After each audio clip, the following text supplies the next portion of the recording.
यहाँ पूरे जूतों के निशान, लातों के निशान, कि जूता पहन पहन के लाते लाते बरसाई उसकी, मैंने खुद देखी। पुलिस वाला ये कह रहा है कि इन जिहादियों में डंडे बरसाओ। उसके प्राइवेट पार्ट में इतना बुरी तरीके से मतलब रखा था।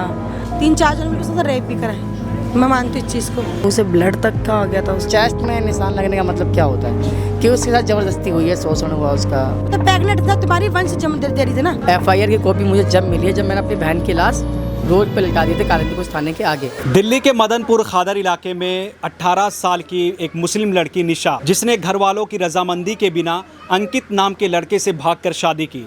शादी के बाद ही अंकित निशा को परेशान करने लगा, टॉर्चर करता था, उसे मारता था और हालत यहाँ तक पहुँच गई कि अंकित ने अब उसकी जान ले ली है। हमारे साथ निशा का पूरा परिवार यहाँ पर मौजूद है। हम इनसे जुड़ेंगे और जानेंगे कि आखिर ये जो निशा के साथ घटना हुई कैसे हुई, पूरा मामला क्या है। तो आइए सीधा उनसे जुड़ते हैं। कुछ साल पहले 2024 को हमारी बहन यहाँ से चली गई थी। 25 जुलाई को ही सुबह 4 बजे के करीब ये चली गई थी अपने जो भी इसका बॉयफ्रेंड रहा है उस टाइम पे। हमें पता लगा 2025 को ही 2024 को ही 25 जुलाई को ही सुबह 5 बजे जब नाश्ता वगैरह के लिए उठे तो हम देखते कि हमारी बहन नहीं है। तो हमने थोड़ा पता वगैरह करने की कोशिश करी, उसके घर वगैरह गए, जिस पर हमें डाउट था। दोस्तों वगैरह से पूछा हमने कि हमारी बहन वगैरह कहीं देखी नहीं देखी, तो उन्होंने साफ मना कर दिया। देन आफ्टर हम डायरेक्ट अपने कालिंदी थाने पे पहुंच गए कि डायरेक्ट हम कानूनी कार्रवाई करेंगे, हो सकता है कि मेरी बहन को ये ढूंढने पे मेरी मदद कर सकेंगे। तो मैंने कंप्लेंट कर दी वहाँ पे कि सर ऐसी बात रही है, मेरी बहन मुझे नहीं मिल रही है। हो सकता है या किसी लड़की के साथ गई या हो सकता है वो कुछ अकेले भी गई हो, मुझे नहीं पता। तो उन्होंने केस वगैरह करा। केस वगैरह करने के बाद उन्होंने बोला कि 2-3 घंटा वेट करो आप लोग, क्या हो सकता है कि कहीं दोस्त वगैरह के पास गई हो, आ सकती है। मैंने ठीक है, हम वेट करा हमने, क्योंकि वो कह रहे थे कि अगर गुमराह की भी केस लगाओगे तो विदिन 24 आवर ही केस बाद लगता है। तो हमने ठीक है, हमने कुछ नहीं बोला, हम वापस आ गए। वापस आने के बाद फिर हमें पता लगता है कि इस लड़के से बात वगैरह करती थी। हम उसके घर गए, उसके मम्मी पापा मिले हमें। हमने उनसे पूछा, मैंने आंटी आपका लड़का कहाँ पर है? तो उन्होंने बोला मुझे नहीं पता, लड़का कहीं भी है, सही है, आपको बताओ क्या काम है। तो मैंने उनसे बोला कि मेरी बहन शायद हो सकता है कि आपके बेटे के साथ गई है। कह रहा है कि हाँ वो गई है। उसने फिर खुद ही एक्सेप्ट करा उनके मम्मी पापा ने कि हाँ मेरा बेटा उनको लेके चला गया। पर आप बेचिंता रहो, जब आपकी बहन 18 साल की हो जाएगी, बालिग हो जाएगी, तो वो बाइज्जत आपके घर पे मैं पेश कर दूंगी। जब निशा घर से निकली थी तो उस वक्त उसकी उम्र कितनी थी? उस टाइम पे उसकी उम्र 16 साल थी। 16 साल की उम्र थी। नाबालिग थी, वो बच्ची थी। और घर से उसने क्या करा था कि शायद लड़के ने बहका दिया होगा उसको। पैसे वगैरह थे, बहन की शादी कराई थी हम हाल फिलहाल में ही, पैसे थे, गहने वगैरह थे, वो सारी चीज़ें लेके चली गई थी। और अपनी IT वगैरह जो भी चीज़ें थी स्कूल वगैरह की सब ले गई अपने साथ। वो कुछ भी नहीं छोड़ा उसने, सिवाय अपनी 1-2 फ़ोटो जो होती है वो छोड़ा था उसने, बाकी सब ले गई। वो पैसे वगैरह गहने वगैरह सब ले गई। उसकी भी कोई शिकायत नहीं थी हमें। कभी निशा ने आप लोगों को बताया कि अंकित उसे परेशान कर रहा है, टॉर्चर कर रहा है या उसे मार रहा है, पीट रहा है? कभी आप में से किसी को बताया? नहीं, कभी मैं आपको बताऊं ना कि हमने तो बात ही नहीं करने देता था वो। जैसे कभी भी हमने भाई वगैरह ने कोशिश भी करी हो बात करने की, जैसे कॉलोनी वगैरह में घूमते थे हम, बात करने भी जाते थे, तो लड़का अगर पहले सिंगल घूम रहा था तो उस टाइम पे कंधे बात कर देता था उसके, जिसके चक्कर में हमने अपना पूरी परिवार ने घर वगैरह बेच के यहाँ से हमें जाना पड़ा। सारी इज्जत बेच दी हमने अपने। आप लोगों का घर कहाँ पर था पहले?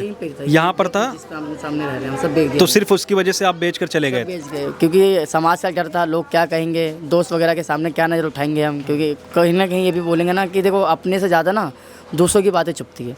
तो इस चक्कर में हम थोड़ा सा झुक गए। हमने बोला कि ठीक है तू खुश है तो खुश रहे, तो आएगी नहीं हमारे पास, हम तेरे से दूर चले जा रहे हैं। हम यहाँ से चले गए। जाने के बाद 4 जून को मेरी बहन की शादी थी, मौसी की लड़की की, ठीक है, जिसमें मेरी जिस बहन की डेथ हुई है उस बहन का परिवार पूरा नहीं आया था।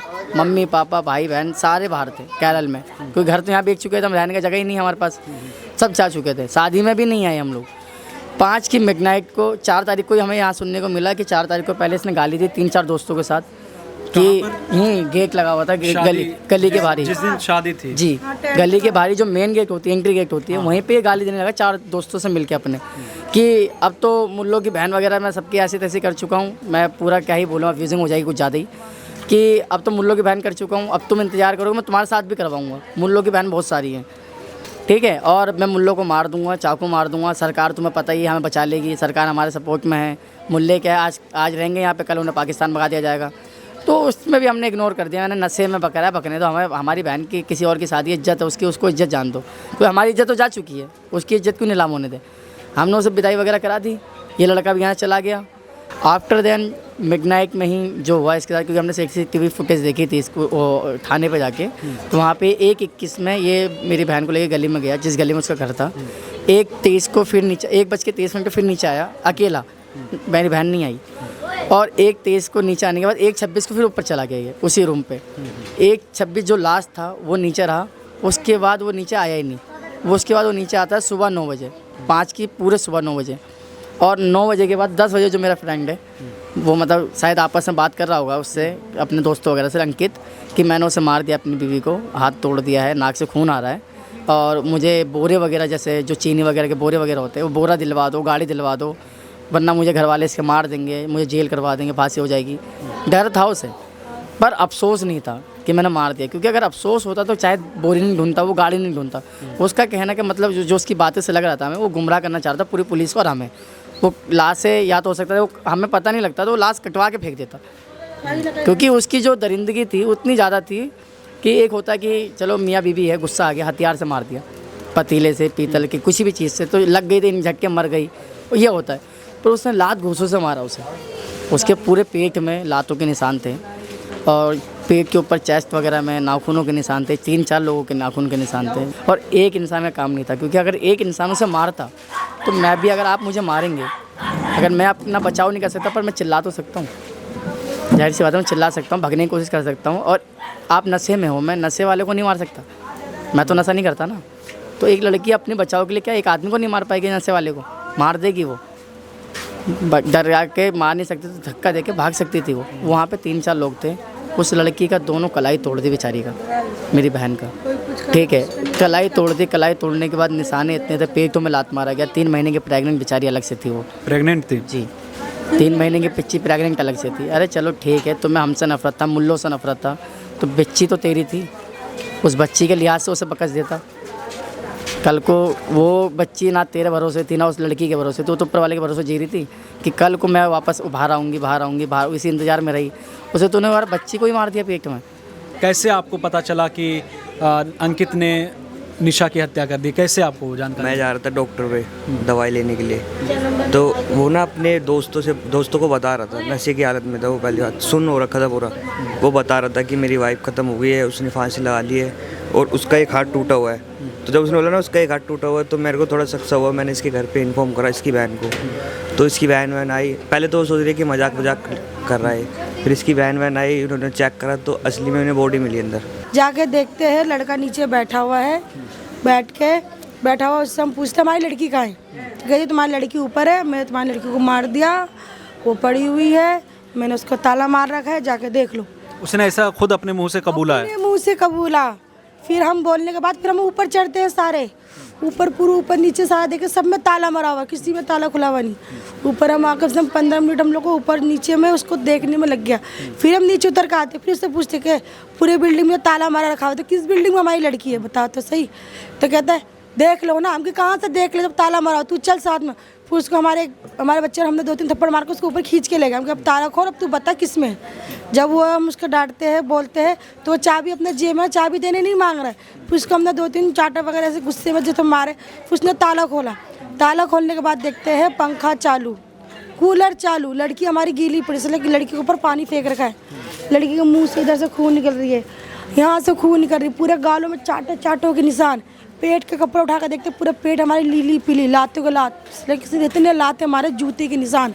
हाथ दिए, हाथ दोनों हाथ ऐसे टेढ़ी ऐसी पड़ी हुई है बेकी। लड़की हमारी ऐसी पड़ी हुई, लड़की तो हमारा मार डाला, हमारी लड़की तो मरी हुई है, मारी डाला हमारी लड़की को। क्या रही हमारी लड़की? इतनी बेरहमी से क्यों उसने मारा? क्यों मारा, यही तो हमारी सवाल है। क्यों मारा? तू प्यार करता था ना उससे, तूने प्यार करता था उससे, उसने तेरे लिए हम सबको छोड़ दिया था, पूरी परिवार छोड़ दिया था तेरे लिए, तो तूने ऐसे क्यों करा? तो तेरे बच्चे की माँ होने वाली थी ना, प्रेग्नेंट थी ना वो। तू हमारे बच्चे के लिए नहीं सोचता, अपने बच्चे के लिए सोच लेता। हमारी लड़की हमें हैंड ओवर कर देता है कि मुझे आपकी लड़की नहीं रखनी, आप अपनी लड़की ले जाओ, किसी एक परिवार को बोल देता। उसके प्राइवेट पार्ट में इतना बुरी तरीके से मतलब कर रखा था कि बस क्या बताऊँ कैसे। उसके चेस्ट में भी इतने मतलब नाखूनों के निशान थे, इतने बुरी तरीके से जख्मी कर रखे थे, बस क्या बताएं। मुंह से ब्लड तक का आ गया था उसका। आप लोगों ने इतनी बदनामी झेली, आप लोग यहाँ से घर भी शिफ्ट कर दिए, केरला चले गए, सिर्फ उसकी वजह से कि निशा ने एक लड़के के साथ भागकर शादी कर ली। उसके बावजूद जब आपने ये खबर सुनी कि उसकी हत्या कर दी गई है, एक तो आप लोगों ने घर छोड़ा, दूसरी उसकी हत्या भी हो गई, ये कितना मतलब तकलीफ़ दे आपके लिए है? बहुत तकलीफ़ वाली बात है। एक हैवानियत भी इतना, क्या बोलूँ, कैसे दरिंदे ने किस तरीके से करा और खुद किया और दूसरों से भी करवाया।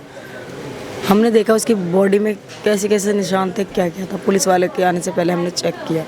प्राइवेट पार्ट में भी इतना बुरी तरीके से ज़ख्मी था और चेस्ट में भी इतने बुरी तरीके से निशान था। हम तो लेडीज़ है, बहन है उसकी, तो जाहिर सी बात है हमारी बहन को कितना ज़ख्म लग गया है हमें देखने का वो है। पर्स मैं तो पहले बेहोश हो गई थी, उसके बाद में दोबारा मेरे को जब होश आया, हम बहनों ने चेक किया तो इसके साथ ऐसे ऐसे किया। अब ये पोस्टमार्टम की रिपोर्ट के टाइम पे वो मैडम कह रही है नहीं, इसके साथ रेप भी नहीं हुआ, इसे इतने लोगों ने नहीं मारा, अकेले ने बस इसके गला दबाने की वजह से यहाँ के नस दब गया कोई, इसकी वजह से इसकी हत्या हुई। पोस्टमार्टम की रिपोर्ट में कह रहे हैं। हाँ, वो बता रही। पोस्टमार्टम की रिपोर्ट तो अभी आई नहीं है। मैडम ने बोला था ना कि किसी को अगर सवाल करने हैं तो मैं मुझसे बात कर लेना। मैं लड़की की बहन हूँ तो मैंने मतलब जो पर्सनल सवाल है। लेकिन जब आपने बॉडी देखी थी तो क्या सच में उसकी बॉडी ऐसी थी कि आपको लग रहा था कि हाँ इसके साथ 4-5 लोगों ने बदतमीजी की है? हाँ, ऐसा ही था, ऐसे ही देखा हमने। जैसे कि ज़बरदस्ती जो करते हैं ना, एक लड़की को पता होता है अगर हमें कोई गंदी नज़र से देख भी रहा होगा ना, तो हमें पता होगा हमें किस नज़र से देख रहा है। तो हमारी बॉडी पे इतने निशान आए तो पता नहीं चलेगा कि हाँ कैसे कैसे होता है, कैसे कैसा कर रहा है। उसके चेस्ट में भी इतने मतलब नाखूनों के निशान थे, इतने बुरी तरीके से ज़ख्मी कर रखे थे, बस क्या बताएं। उसके यहाँ पे भी ऐसे निशान थे जैसे मारने वाले की चम्मच से या जूते से किसी तरीके से मारा, बहुत बुरी तरीके से। मुँह से ब्लड तक का आ गया था उसका।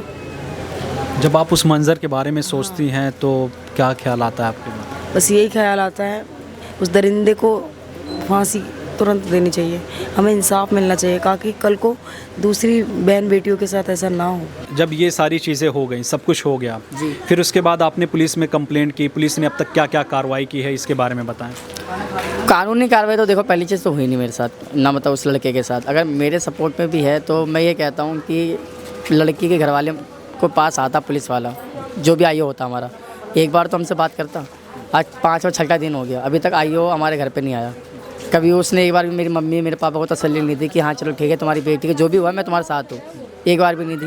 प्लस FIR की कॉपी मुझे जब मिली है जब मैंने अपनी बहन की लाश रोड पे लटा दी थी कालिंदी कुछ थाने के आगे, वरना हो सकता था कि मुझे FIR की कॉपी भी नहीं देते, ठीक है। और वहाँ पे भी मेरे कुछ जो जिनको मैंने बुलाया था बातचीत वगैरह के लिए, कोई सोशल इन्फ्लुएंसर थे वगैरह, ये 2-3 थे, उन्होंने भी ये सुना साइड में जाके, पुलिस वाला ये कह रहा है कि इन जिहादियों में डंडे बरसाओ, वीडियो वगैरह बनाते हैं।